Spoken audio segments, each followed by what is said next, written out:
మొరిగేవన్నీ కుక్కలని మనకు తెలుసు.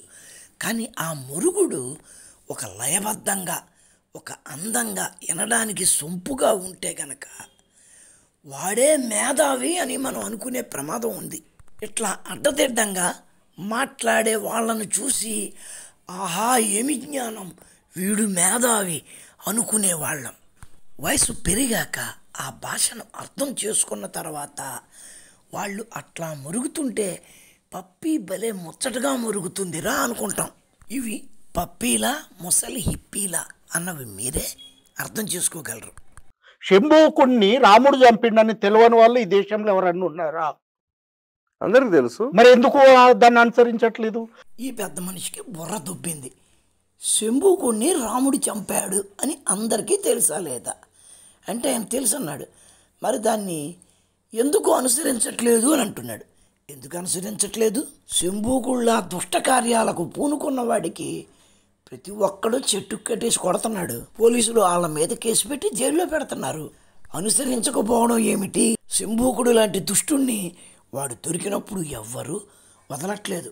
వాడి మీద పోలీసులు కేసులు పెడుతూనే ఉన్నారు.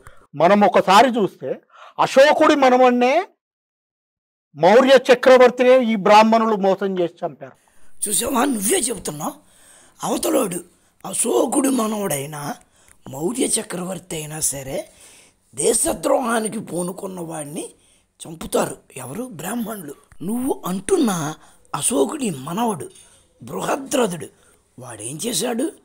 ఒక పక్కన యవనులు దేశం మీదకి దండెత్తి వస్తుంటే భార్యలతో పొర్లుతూ కాలక్షేపం చేస్తున్నాడు. సైన్యాధిపతులందరూ గుర్తుంచుకో, నువ్వన్న బేపనోడే కాదు, మొత్తం అన్ని కులాలకు చెందిన సైన్యాధిపతులు అలాగే మంత్రులు అందరూ కలిసి మీ బృహద్రథుడి దగ్గరకు వెళ్ళారు.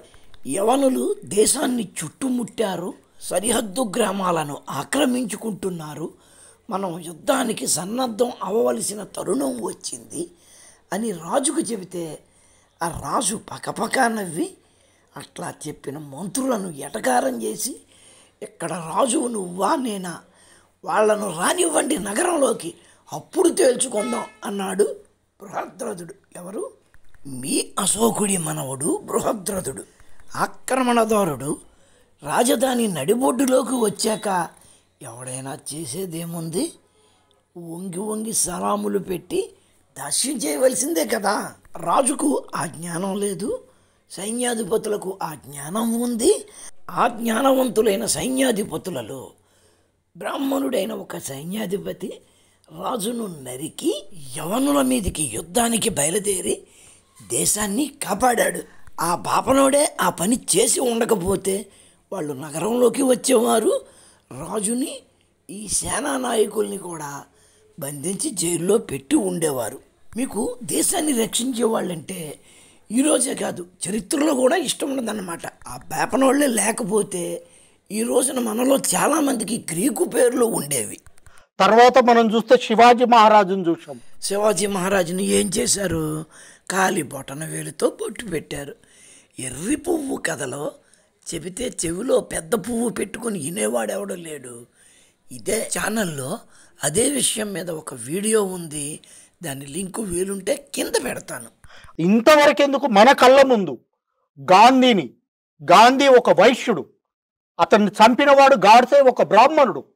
అబ్బా, వైశ్యుల మీద ఎంత ప్రేమ పుట్టుకొచ్చిందిరా. ఒక బ్రాహ్మణుడు ఒక వైశ్యుణ్ణి చంపాడు అన్న విషయం దగ్గరికి వచ్చేటప్పటికి ఎంత ప్రేమ పుట్టుకొచ్చిందిరా. మరి అదే వైశ్యుల్ని ఒక సోంబేరి నాయాలుగాడు సామాజిక స్మగ్లర్లు అంటే అది వెనకాల ఎందుకు తిరిగారురా మీరు? ఒక బ్రాహ్మణుడు ఒక వైశ్యుణ్ణి చంపేటప్పటికి ఇట్లా కొట్టేసుకుంటున్నావు. మరి ఒక క్షత్రియుడు ఇంకో బ్రాహ్మణుడిని చంపేశాడు. అదేలే రాముడు రావణాసురుడిని చంపాడు కదా, మరి అక్కడ ఎందుకు ఏడవట్లేదు? సనాతన ధర్మాన్ని పాటించే బ్రాహ్మణులు, క్షత్రియులు, వైశ్యులు సర్వనాశనం అయిపోవాలని పూజలు చేస్తారు, ప్రొసిషన్లు చేస్తారా? మళ్ళా ఆ సనాతన వర్గంలోని వాళ్ళే ఒకరిని ఒకరు చంపుకుంటే దాని మీద రాజకీయం చేస్తారా? ఈరోజు ఈ దేశ స్వాతంత్రం కోసం పోరాడిన మహాత్మా గాంధీని చంపిన గాడ్సేను ఇతన్ని దేశభక్తుని చేస్తున్నాడు.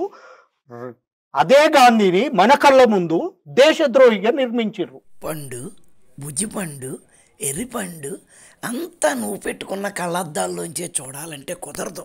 నువ్వు నల్ల కళ్ళజోడు పెట్టుకుంటే ఎదరోడు ఎర్ర కళ్ళజోడు పెట్టుకోవచ్చు, నేను పచ్చ కళ్ళజోడు పెట్టుకోవచ్చు. గాంధీ గారు ఈ దేశానికి స్వాతంత్రం తెచ్చారని అనేసావు, కానీ ఈ దేశానికి నిజమైన స్వాతంత్రం తీసుకువచ్చిన నేతాజీ సుభాష్ చంద్రబోస్ గారు కనుక ఇండియాలోకి వస్తే ఆయనను మీకు అప్పగిస్తాము అని ఆ కాంగ్రెస్ పార్టీ అంటే గాంధీ గారి కాంగ్రెస్ పార్టీ నాయకుడైన జవహర్లాల్ నెహ్రూ గారు ఇంగ్లాండుకు రాసిచ్చారు. కాంగ్రెస్ పార్టీ ప్రధానమంత్రి ఆ మాట రాసిచ్చారు అంటే కాంగ్రెస్ పార్టీ రాసిచ్చినట్టే. కాంగ్రెస్ పార్టీ రాసిచ్చింది అంటే గాంధీ గారు కూడా రాసిచ్చినట్టే. అంటే నేతాజీ సుభాష్ చంద్రబోస్ గారు దేశద్రోహ అంతేనా? ఇదే గాంధీ గారు భగత్ సింగ్, సుఖ్దేవ్, రాజ్గురు అనే దేశభక్తులకు క్షమాపేక్ష పెట్టడానికి వీలు లేదు అన్న పద్ధతిలో మాట్లాడారు. మరి వాళ్ళు దేశభక్తులు కాదా? ఓ పక్కన పాకిస్తాన్ కాశ్మీర్ను ఆక్రమించుకుంటుంది. ఆ సమయంలో పాకిస్తాన్కి 45 కోట్లు ఇవ్వాలి అని ఆయన నిరాహార దీక్ష చేశాడు. మన మీద దాడికి చేస్తున్న తరుణంలో ఆ దాడి చేస్తున్న శత్రువుకు 45 కోట్లు డబ్బు ఇవ్వడము అంటే అది దేశద్రోహం కిందకే వస్తుంది. ఆ రోజుల్లో 45 లక్షలు అంటే గనక ఈ రోజున 1,00,000 కోట్లతో సమానం. భగత్ సింగ్ని చంపడంలో తప్పు లేదని గాంధీ అనుకున్నాడు, గాంధీని చంపడంలో తప్పు లేదని గాడ్సే అనుకున్నాడు. అయితే ఇద్దరూ రైట్ అవ్వాలి, లేకపోతే ఇద్దరూ తప్పు అవ్వాలి. నువ్వు కాలెత్తి అల్పాచమనం చేస్తావు కాబట్టి అది ఏదో ఒకవైపుకే వెడుతుంది. నీ ఆలోచనలు కూడా ఒకవైపుకే ఉంటాయి. అంటే మనం చరిత్ర మొత్తం చూస్తే బ్రాహ్మణులు అనేవాళ్ళు ఏ వర్గాన్ని కూడా తమకు అనుకూలంగా అణిగిమణిగి ఉన్నంత వరకే వాళ్ళతో సఖ్యంగా ఉంటారు. మరి నువ్వు మాత్రం నీకు అణిగిమణిగి ఉండేవాడితోటి సఖ్యంగా ఉంటావు. నువ్వు చెప్పింది వినలేదు కాబట్టి బ్రాహ్మణ ద్వేషాన్ని పెంచుకు తిరుగుతున్నావు. మనిషి అనేవాడు ఎవడన్నా అలాగే ఉంటాడరా? ఎందుకు దాని మీద రేపు మా పరిస్థితి కూడా ఇదే అవుతుందని ఎందుకు ఆలోచించట్లేదు? రేపు నీ పరిస్థితి కూడా అదే అవుతుంది అని ఎందుకు ఆలోచించట్లేదు? మంచి ప్రశ్నేరా. ఇంతకీ నీ ప్రశ్న ఏంటి? బేపనోడు కోమట గాంధీని చంపినట్టు రేపు నిన్నెందుకు చంపడు అన్నది. బేపనోడు క్షత్రియ బృహద్రథుడిని చంపినట్టు రేపు నిన్నెందుకు చంపడు అన్నది. బాపనోడు శూద్రుడైన శంభూకుణ్ణి చంపినట్టు రేపు నిన్నెందుకు చంపడు అన్నది. అంతేనా? అవును రే, శంభూకుణ్ణి చంపింది బాపనోడు కాదు కదా, శ్రీరామచంద్రుడు క్షత్రియుడు. మరి ఎలాగా? ఈ చావును కూడా బేపనోడు అకౌంట్లో వెయ్యాలి కదా. సరేలే, ఏం చేస్తాం? చంపినోడు పాపనోడైనా క్షత్రియుడైనా శూద్రుడైనా తప్పులేదు. దేశ హితానికి వ్యతిరేకంగా ఎవరు పని చేసినా వాళ్ళను చంపడం అంటే దేశభక్తి కిందే లెక్క. ఆ రోజున ఆ పుష్యమిత్ర శృంగుడే ఆ బృహద్రథుడిని చంపి ఉండకపోతే ఈరోజు మన పేర్లు ఎలాగుండేవి? మనం గ్రీకు పేర్లతో తిరుగుతూ ఉండేవాళ్ళం. కాబట్టి ఆ పుష్యమిత్ర శృంగుడు అనేవాడు దేవుడితో సమానం. వాడిని పూజించాలి, దూషించకూడదు. రేపు మీరు కూడా ఆ బృహద్రథుడిలాగా బయట నుంచి యుద్ధానికి వస్తున్న పాకిస్తాన్కో చైనాకో సపోర్టుగా ఉంటే మిమ్మల్ని కూడా ఆ పుష్యమిత్ర శృంగుడు వాడిని చంపినట్టే మేము కూడా మిమ్మల్ని పట్టుకుని జైల్లో వేస్తాం. చంపం.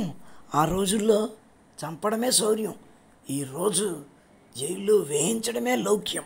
అది మిత్రులారా, ఇటువంటి సోంబేరిగాళ్ళు ఈ దేశంలో ఉన్న ఒక వర్గపు ప్రజలను వేరొక వర్గం వైపుకు ద్వేషంతో ఉసిగొల్పుతున్నారు. ఇటువంటి నీచులను మా చిన్నప్పుడు వీళ్ళు చక్కగా మాట్లాడుతున్నారు, వీళ్ళు మేధావులు అనుకునేవాళ్ళం. ఈ రోజున ఇటువంటి నీచులు ఎదురైతే వాళ్ళ మొహాల మీద పేడ నీళ్లు చల్లాలి అనిపించేలా ఉంది. మీరు కూడా ఆలోచించండి. వీడు మీ కులపోడు అయ్యి ఉండొచ్చు, కానీ మీలో మీ పక్కవాడి మీద ద్వేషం పెరిగేలా చేస్తున్నాడు. మీరు మీ పక్కవాడిని ద్వేషిస్తే వాడు మిమ్మల్ని ప్రేమిస్తాడా? వాడు మిమ్మల్ని ద్వేషిస్తాడు. అంటే ఈ సమాజంలో వేరే వర్గానికి చెందిన వాళ్ళందరూ మిమ్మల్ని ద్వేషించేలా చేస్తున్నాడు. దానివల్ల మీకేం లాభం? కానీ అందులో ఎవరికో ఒకడికి లాభం ఉంటుంది. ఎవరికి ఉంటుంది? దేశంలోని ప్రజలు ఒకడి మీద ఒకడు ద్వేషాన్ని పెంచుకొని ఒకడి మీద ఒకడు కత్తులు నూరుకుంటుంటే అది ఎవడికి ఉపయోగం?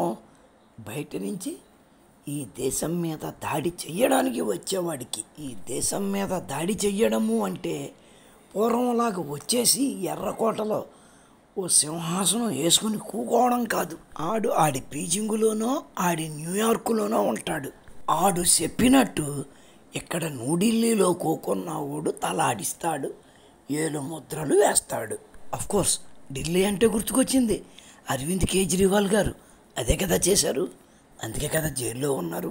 కాబట్టి మిత్రులారా, ఎవడైనా సరే మిమ్మల్ని మీ పక్కవాడిని ద్వేషించేలా ప్రోత్సహిస్తుంటే వాడిని నమ్మకండి, వాడిని నీచుడుగా గుర్తించండి. కోర్స్ మీరు నన్ను ద్వేషించినంత మాత్రాన నాకేమీ నష్టం రాదు, అందుకని మీకు లాభం కూడా రాదు. ఓకేనా? ఆలోచించుకోండి. ఉంటాను. నమస్కారం. మతోన్మాదంపై రామబాణం.